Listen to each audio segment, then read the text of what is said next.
And where else to start this week than with the Zimbabwe-India ODI series that, as we record, stands tantalisingly poised at 2-0 to India during the last match. Well, with the Ashes, let's start there instead. And England have won the Ashes so far, after what some are now claiming has been essentially an 18-month hustle. England put on one of their most complete team performances, perhaps of all time, in Cardiff. Their new generation have really taken to this Ashes like ducks to water, whereas Australia's oldies have taken to it like ducks to Chinese pancakes.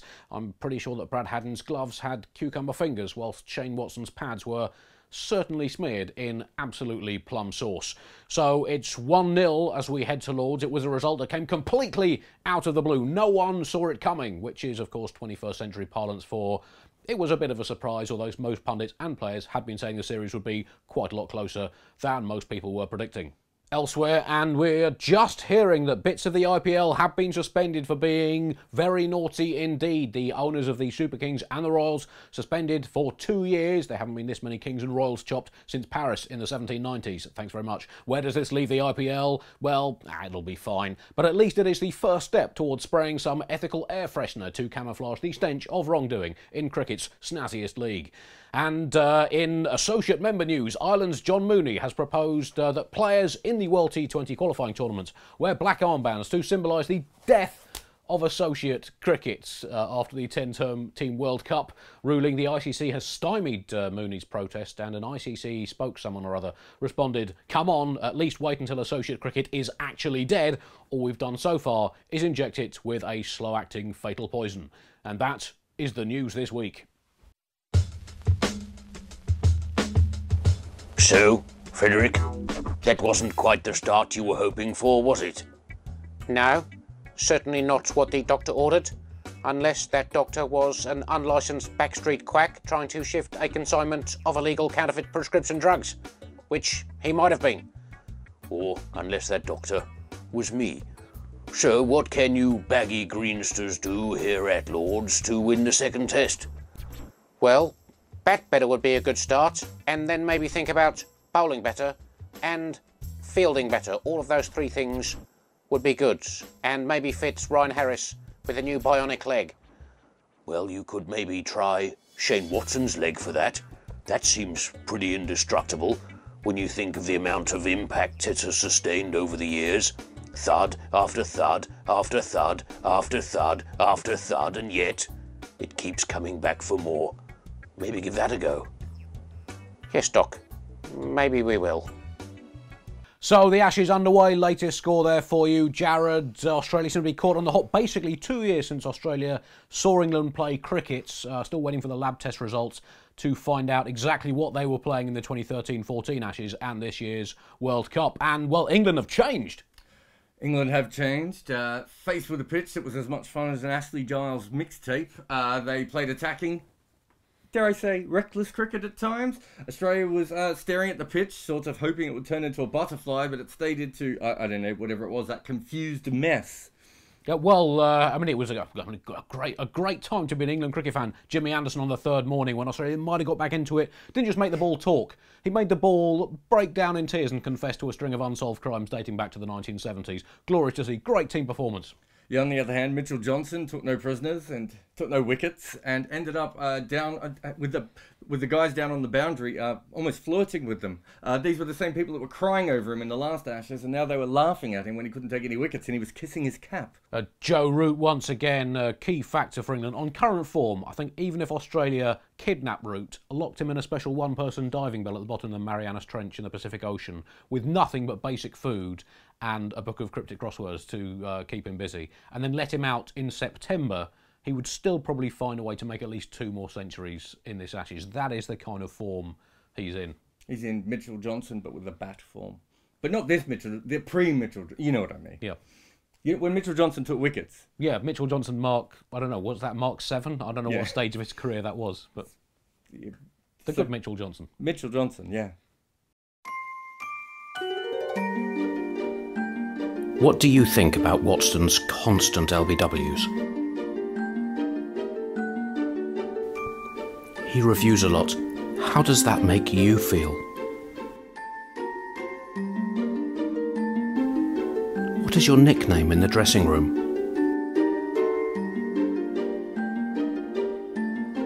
Lastly, Pad, if you had the chance, whose leg would you want to protect instead?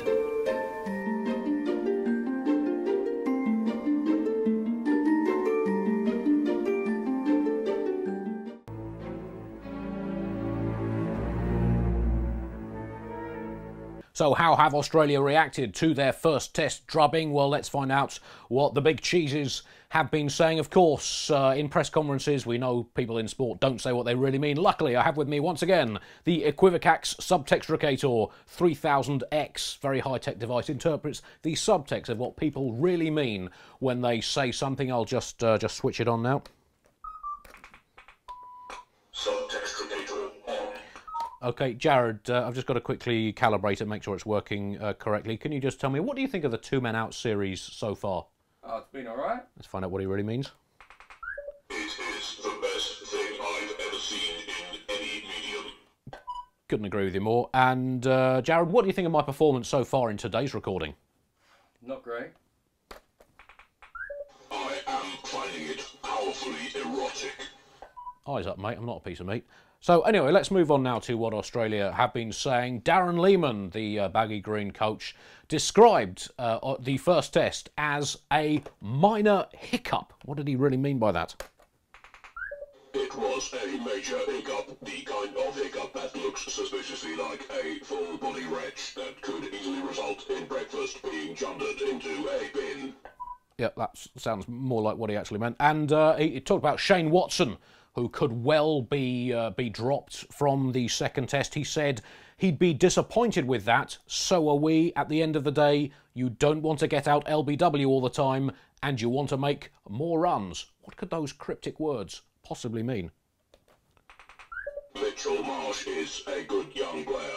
Yeah, I think that's pretty much bang on a banana. And finally, Michael Clark said, was asked about Brad Haddin's crucial drop of Joe Root. He said this: it's not just about one catch. But look in his eyes, what did he really mean? Haddin, you absolute butter-fingered, clod-fisted, bleary-eyed, leaden-legged, granite-gloved buffoon. You just dropped the ashes.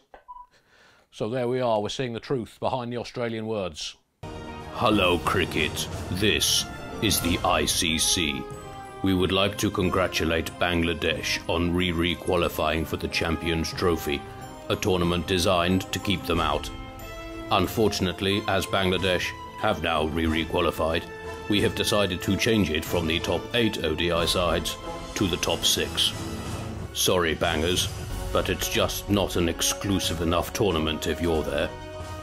Actually, hang on, why don't we just go the whole hog and make it 3?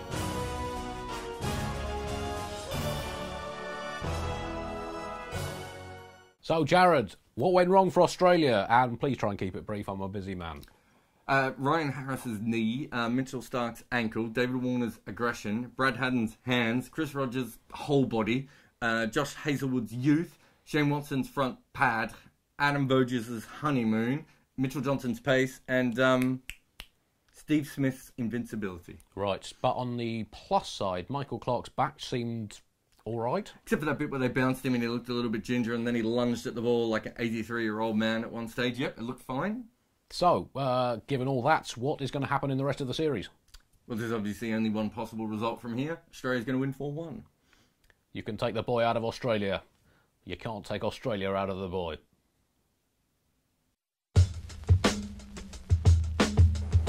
So, Doc, second test, here, Lords, it's business time.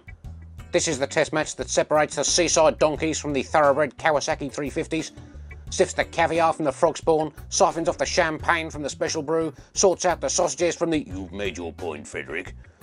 I'm well aware of this. You don't need to tell me that 13 of the last 14 Ashes series have been won by the team that has won the second test. You love a stat, Doc. Plenty of time for stats these days. One of the many joys of being dead.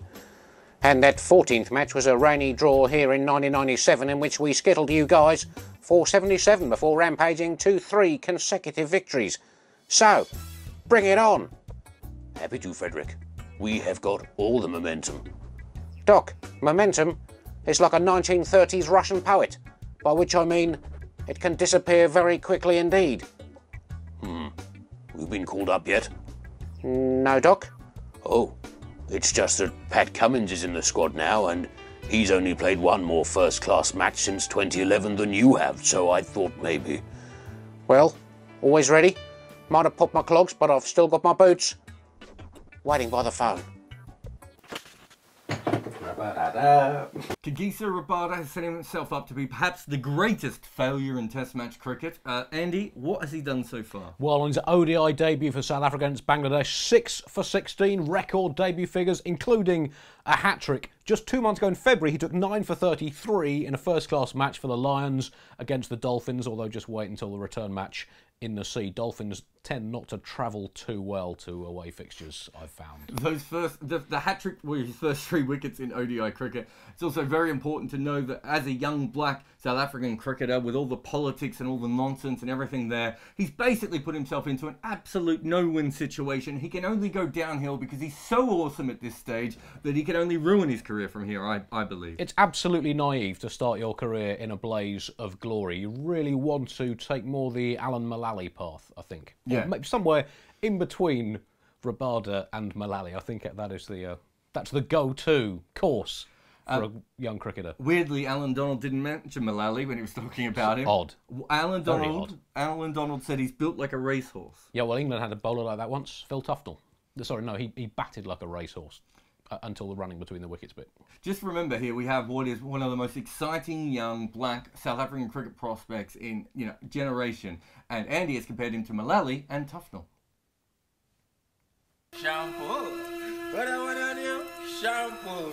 Shampoo. Shampoo.